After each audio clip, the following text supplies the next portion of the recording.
지금 우리가 이제 감정을 정서 개입에 대한 부분에 그 이야기를 할 때 이런 감정을 이제 우리가 어떤 개입을 하잖아요. 방금 얘기했던 그런 7단계 이런 것들을 다루는 우리가 이제 이론, 항상 우리가 상담자는 어떤 이론적인 당신이 개입한 게 무슨 이론의 기반이죠? 이제 우리는 근거를 갖잖아요. 어, 상담사가 이제 우리가 막 그냥 소설을 쓰는 게 아니잖아요. 가장 중요한 게 근거를 가지고 개입을 하고 근거를 가지고 당신이 내담자에 대한 그림을 읽고 하는 거죠. 그래서 이제 우리가 공부를 합니다. 그래서 지금 설명하는 정서 개입에 대한 부분들은 어떤 근거적인 부분으로 했는가? 이렇게 이제 우리가 물어보죠. 그래서 최근에 이제 한상심이나 한상 이런 이제 면접의 그런 그 중심들이 다 그렇게 물어보잖아요.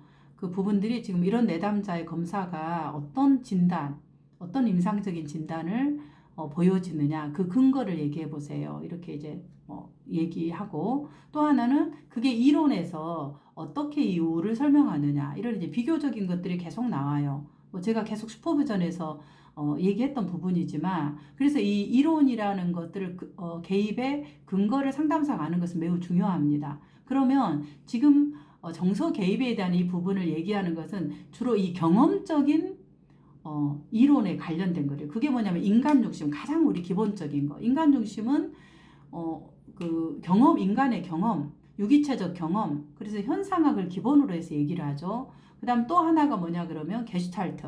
게슈탈트도 지금 여기에서 내가 어떻게 경험하느냐 이 부분을 계속 상담자가 내담자고 얘기하는 거. 경험주의. 정서 중심 치료도 경험주의. 그다음 실존 치료.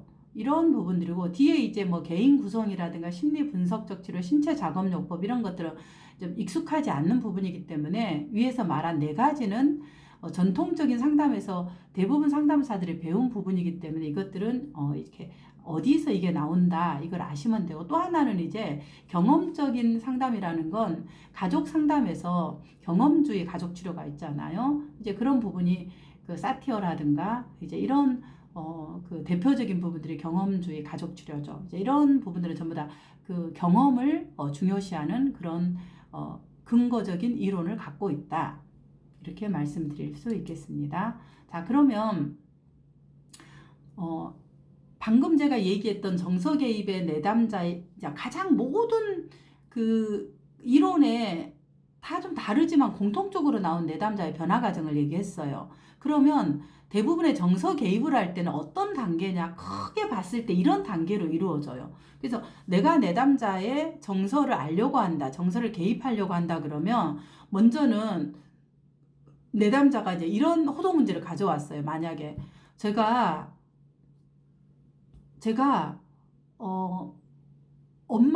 엄마의 감정에 제가 휘둘리고 싶지 않아요. 만약에 이런 이제 호소 문제가 왔어요. 아니면 뭐 남편, 배우자의 감정에, 아니면 파트너의 감정에, 부모의, 아니면 뭐 누구 자녀, 아니면 뭐 팀장의 감정에 제가 휘둘려지고 싶지 않아요. 만약 이런 호소 문제를 내담자가 가져왔다. 그럼 이제 상담자가 이거를 정서적인 이 부분을 그러면 감정을 휘둘리고 싶지 않다. 그러면 이 내담자가 그러면 지금 현재 어떤 상태인가요? 내가 물어봐라 그랬죠. 그것이 호소 문제의 기저선을 탐색하는 거다. 지금 보니까 휘둘린다라는 것은 결국 뭔가요? 휘둘린다는 것은 결국 뭔가 이야기를 그 사람이 나에게 무슨 피드백을 주면 내가 감정이 요동쳐져서 화가 나서 머리가 하얘지고 어떤 말을 해야 될지 모르고 감정이 막 이 오르락 내리락 해서 내가 막 이 안에 나오는 이 분노를 어떻게 할 줄을 모르겠어요. 이렇게 얘기해요. 그러면 지금 말하는 이 상태가 감정의 지금 현재 호소 문제의 기저선 상태. 나는 감정이 휘둘리고 싶지 않아요를 상담자가 파악한 지금 현재 감정이 기저선 상태죠. 현재 상태. 그러면 이게 상담에서 출발선이라고 했어요. 그러면 이제 이때 상담사가 이 내담자와 함께 상담을 진행하려고 할 때 그러면 감정을 휘둘리고 싶지 않다 그러면 내가 어떻게 이 그림을 그려갈 거냐를 고민하잖아요. 그때 이 정서에 대한 개입을 할 때 먼저 이 사람이 감정을 자기가 식별 하나하나를 먼저 우리가 그 이 이야기를 일얘기나 이 얘기할 때 알아야 되겠죠. 이 사람의 감정이 식별하냐. 그러면 본인이 민들레님이 그 어머니의 감정에 그 피드백을 받았을 때 그 감정이 휘둘릴 때 어떤 감정이 가장 나를 힘들게 하나요? 모르겠어요. 그냥 막 모르게 막 그냥 이렇게 막 화딱지가 나서 막 그냥 내가 막 그냥 막 던져버려요. 나도 모르게. 이러면 이 사람 뭐예요? 자기 감정을 모르는 거예요. 그냥 이 뭉텅거려진, 쉽게 말하면 이렇게 이 안에가 뭐 있는지는 모르지만 그냥 아무튼 모르는데 그냥 이게 뭉텅거려서 이렇게 폭발이 되어진 상태. 그러니까 이 안에서 분노가 있는지 자기가 슬픔이 있는지 어떤 거를 모르고 그냥 이렇게 이게 폭발된 거예요. 폭발된 상태. 그러면 이 사람의 이런 상태면 처음에 어떻게 해야 되겠어요? 감정을 식별하는 걸 해야 되겠죠. 뭐 식별한다는 거 감정을 알아차리게 한다는 거예요. 그럴 때 내 안에서 잘 모르지만 여러 감정들이 내 안에 뭉쳐 있다고 느껴지네요. 네. 그러면 일단은 폭발하는 걸로 본다면 도레미파솔라시도 여기에서 보통 어느 정도로 내가 좀 소리톤이 올라갈까요? 그러면 거의 시도 수준이에요.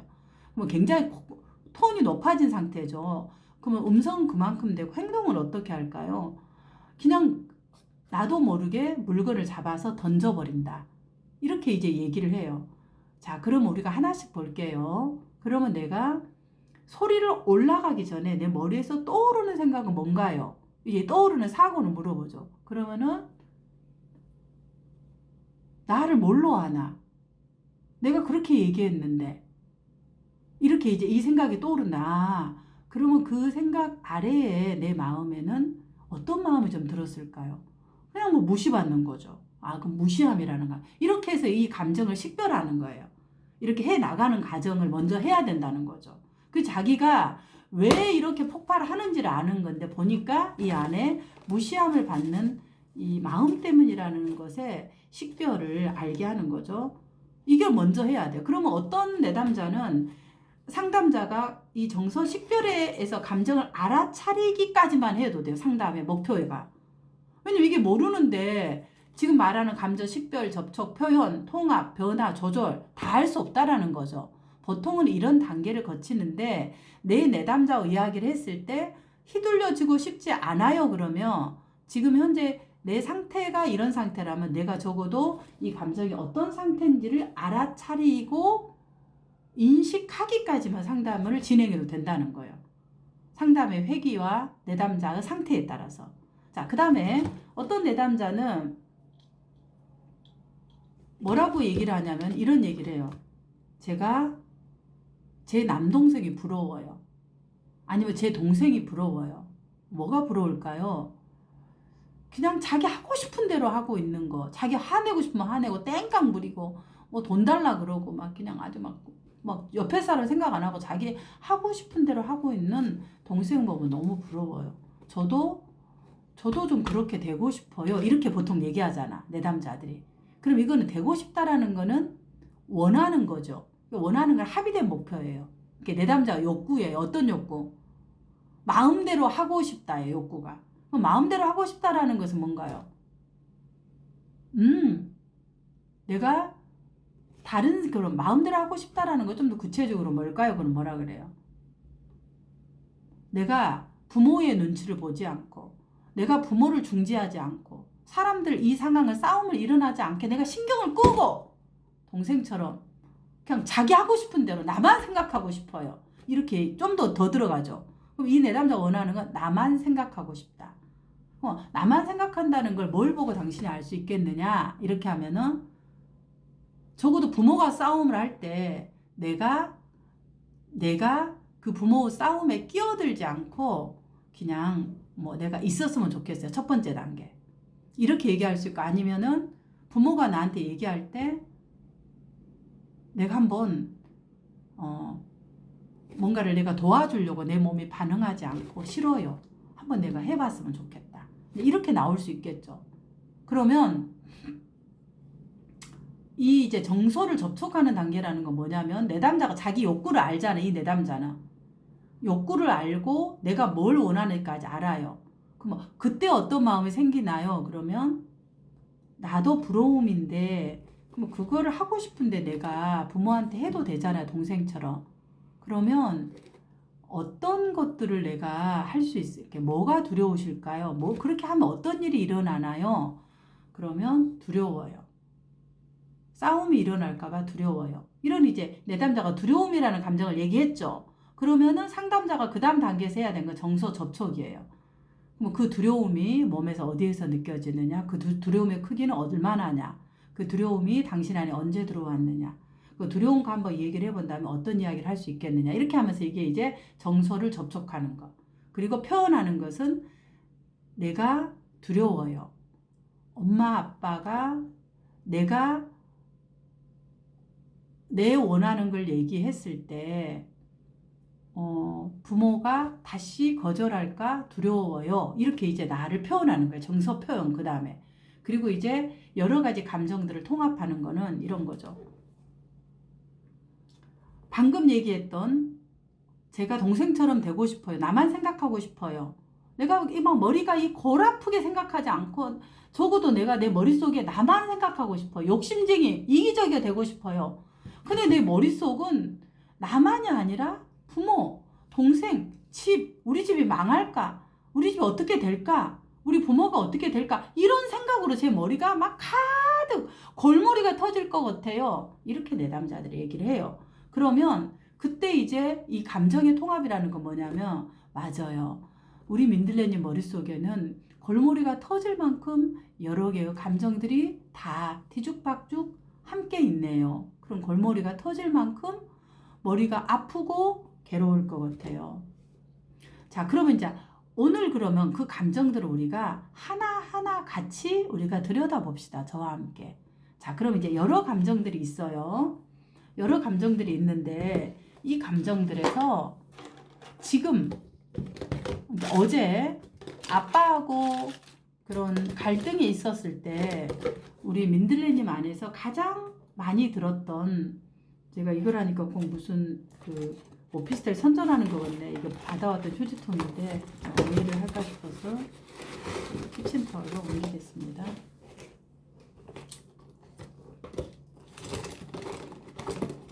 이런 이제 있을 때 그러면 하나하나 우리가 이제 이 감정을 볼게요. 그럼 지난주 아빠하고 그런 감정에 분노가 났을 때 그 안에서 가장 커졌던 내 안에 여러 감정들인데 이 감정에서 가장 크게 덩치가 가장 큰 감정이 어떤 감정이 나왔을까요? 이렇게 물어봐요. 그러면 이제 그 중에서 아마 제가 분노였던 것 같아요.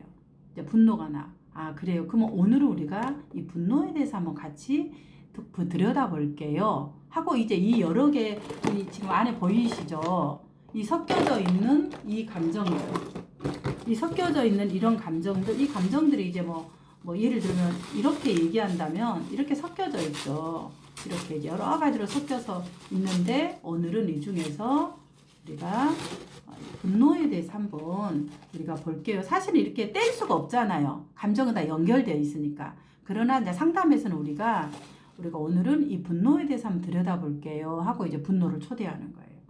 그렇게 해서 하나 이 감정들을 보고 이 감정들이 서로가 이제 연결되어져서 할 수 있도록 하는 게 감정의 통합이에요. 이 부분은 아마 제가 집단 상담할 때 작업할 때 보셨던 선생님들은 어떻게 감정을 통합하는지를 아마 보셨을 겁니다. 이제 그러지 않는 분들은 아마 다음에 기회가 되면 감정 통합하는 거 설명보다는 한번 같이 경험하면은 조금 더 이해가 통합적으로 될 것으로 보아집니다. 감정의 변화라는 것은 이런 거예요. 내가 내 욕구를 드러나는 것이 너무 부끄러워요. 많은 사람들이 사실은 이 욕구를 드러내는 걸 너무 부끄러워해요. 그래서 내가 내 거를 이거 갖고 싶어요 이런 얘기조차 하는 걸 부끄러워해요. 그래서 이 얘기를 못 하는 거야. 그래서 받고 싶은 이야기를 어떻게 해요? 내가 상대에게 잘해주면서 해주면서 그것을 대신 받는 그런 수준으로 하고 있죠. 근데 이제 이 욕구를 어떻게 해서 드러냈어요. 근데 이제 처음에 부끄럽다고 했잖아. 부끄러워. 너가 욕구를 드러내면 안 되지. 그럼 부끄러운 일이지 하고 이제 이런 아까 뭐라 그랬어요. 생각들이 계속 이제 자기를 판단한다 그랬죠. 자기 비판으로. 너 그런 욕구를 드러내면 안 돼. 너가 나이가 몇 살이야. 너 그러면 아직 애기지. 애기라고 하지. 이런 이제 생각들이 계속 나와서 감정을 이제 이 욕구를 못 드러내게 이렇게 이제 계속 비판을 하는 거죠. 이런 식으로 짜잔 비판을 해요. 그런데 이제 상담자가 이제 이 부분을 작업을 하죠. 작업을 하는 거 다음에 보거나 아니면 유튜브로 한번 봐보세요. 그러면 이걸 작업을 했어요. 그러면 감정 변화가 어떻게 생기냐면 이제 어떤 이 회기의 감정을 했다면 변화가 이래요. 지금 내가 어린 양을 한번 해보니까 좀 지금 어떠신가요? 되게 부끄럽고 너무 이게 창피했는데 아, 내가 이걸 원했구나. 아, 내가 이걸 바랬구나. 네, 그렇게 이게 부끄러운 일은 아니네요. 이렇게 이제 이 감정이 부끄러움에서 부끄럽지 않는 내 감정, 이 욕구로 인정이 되는 거예요. 그게 이 감정의 변화인 거예요. 감정의 변화. 또 화를 내면은 안 된다고 생각한 사람은 화를 절대 못 내잖아요. 그래서 꾹 참고 맞춰만 주고 회피하고 맞춰주고 이런 사람인데 그냥 한번 자기가 얘기를 해봐라 그래요. 제가 오늘은 어려울 것 같아요. 제가 죄송합니다. 제가 오늘 이러이러한 일로 어려울 것 같습니다. 이렇게 거절을 한번 해보니까 어떤 일이 일어났나요? 내가 생각한 일이 일어나지 않아요. 이게 이제 감정의 변화예요. 변화. 정서 조절. 조절은 이제 감정이 너무 표현을 안 하는 스키조에 있는 사람들은 감정을 대부분 이제 정서 둔마 같은 게 일어나서 이 오른쪽 끝에 있는 정신증에 있는 이 정도의 선에서는 감정적인 정서적인 부분에서 표현을 안 하는 상태잖아요. 그리고 이제 이 가운데 있는 이 지점이 보통은 사람들이 적절하게 감정을 표현하죠. 그리고 왼쪽 끝에 있는 사람은 감정을 이제 너무 가다하게 표현하는 거죠. 가다하게 표현하는 것에 이제 이런 것들이 대표적인 것이 바이폴라, 어떤 비군 클러스터, 경계선적 성격의 그런 성향이 있는 사람들, 나르시시즘, 경계선, 반항성, 연극성 이런 성격장이 있는 사람들이 굉장히 감정을 이렇게 가다하게 감정이 일어나잖아요. 그러면 이제 이 정서 조절이라는 건 이쪽에 있는 가다한 이런 사람들의 이 부분들의 감정을 조절하는 부분을 맡아요. 그러니까 앞부분에선 감정을 표현 안 한 사람은 표현을 하게 독려를 하고 상담해서 너무 과다하게 나온 사람은 어떻게 해요? 조절하는 것들이 이 감정 정서 개입에서 필요한 그런 부분이다. 그래서 지금까지 말하는 것은 제가 큰 맥락에서 이제 그림을 그려드린 거고요. 그러면 이 각각에 대해서 이제 어떻게 정서 개입에 대한 부분들을 할 거냐는 하나씩 하나씩 세밀하게 들어가 보도록 하겠습니다.